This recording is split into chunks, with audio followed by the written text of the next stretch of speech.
Om Namah Shivaya. Let us now listen to the continuation of the discourse on the unique features of our religion by MahaPeriyava from the book Voice of God, Volume 1. In support of our doctrine of rebirth, we can give strong proof. A European lady who once came to me asked me proof for this reincarnation theory. I did not enter into any argument with her. There was at that time a Purohit in our camp who knew English also.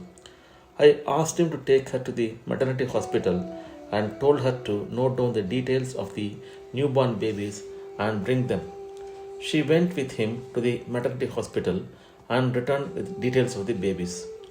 According to the details, a child was chubby, another was thin, one was beautiful, and the other was ugly. One was born in the high class ward in great comfort, and another was born to an extremely poor lady in the midst of untold sufferings. I asked her, let us leave aside the question of the Lord sending someone to permanent hell. We cannot see that.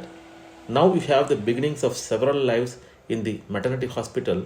Why such differences? Why should one be born in the midst of riches and other born in poverty? Why is one healthy and the other weak?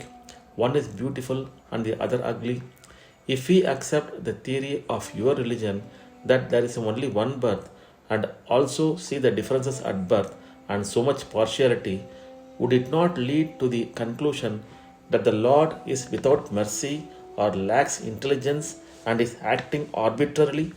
How to practice devotion in the belief that such a God will show mercy? For the differences you have noticed, can there be any other explanation except that reincarnation takes place depending upon the sins and virtuous deeds of the past? She went away happily, accepting what I said. But for the modern people, these explanations are not enough. They would want scientific proof. Even looking from that angle, parapsychologists today have made considerable research in this field and have come out with several facts in support of reincarnation. In their travel around the world, they have met many people in several places who have remembered their previous births and spoken about them. There are many who are able to talk about what they had seen in previous birth in places which have no connection whatever with their present places and which are far away. They were then connected with several people with whom they have no connection in this life. They give detailed information.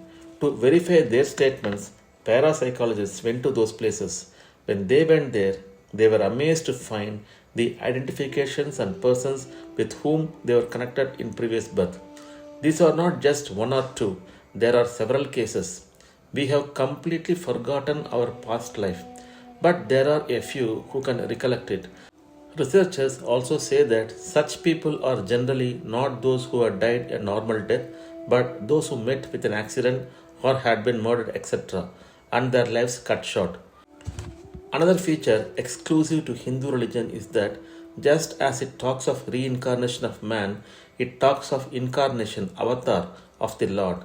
The highest truth in our religion is that reality is one and that one has become so many things. If so, that Supreme One is also the jivas which are subjected to repeated birth and death. Apart from this, is it not also the Lord who protects the sentient and insentient world? This Ishvara is not bound by karma like men. Man takes several births to experience the karmas, but there is no need for Ishvara to take birth in that manner. Ishvara descends down to the world again and again out of mercy for man, who, instead of releasing himself from the previous karmas, becomes more and more sinful, and therefore the Lord wants to help him and lift him up. The Lord takes several avatars when dharma declines and adharma reigns in order to establish dharma, protect the weak, and punish the wicked. This is what Lord Krishna says in the Gita. That everything is Lord at one level, we cannot grasp that aspect. Then the aspect that Lord has special place in those things which are the most distinguished as mentioned in Vibhuti Yoga of Gita. To send into the world acharyas, great men jnanis and yogis and great devotees to achieve this is another.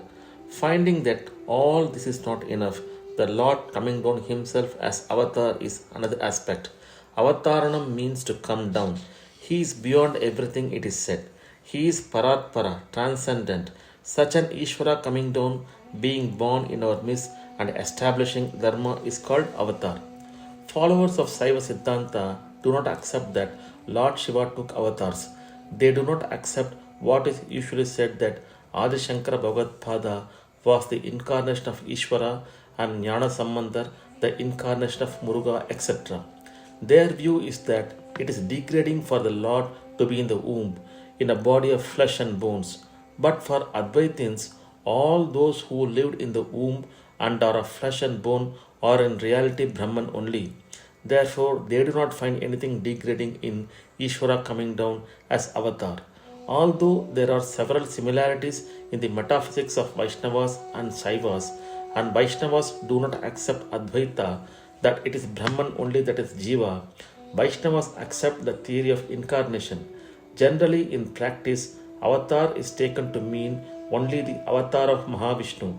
The reason why Vaishnavas accept the theory of incarnation is because they believe that the Lord is full of compassion and therefore, in order to redeem the souls, he will lower himself down to any extent. Because he behaves outwardly as ordinary man, knowing well that he is the Lord, no blemish gets attached to him. All in all, it can be said that the orthodox faith, which is Hindu religion, accepts the theory of incarnation because even though the Shaivas do not accept that their Supreme Lord, namely Lord Shiva, does take avatars, they do accept that Mahavishnu took 10 avatars. Om Namah Shivaya. We shall listen to the continuation of this discourse in the next post. Om Namah Shivaya. Hara Hara Shankara Jaya Jaya Shankara Kanchi Shankara Kamakoti Shankara.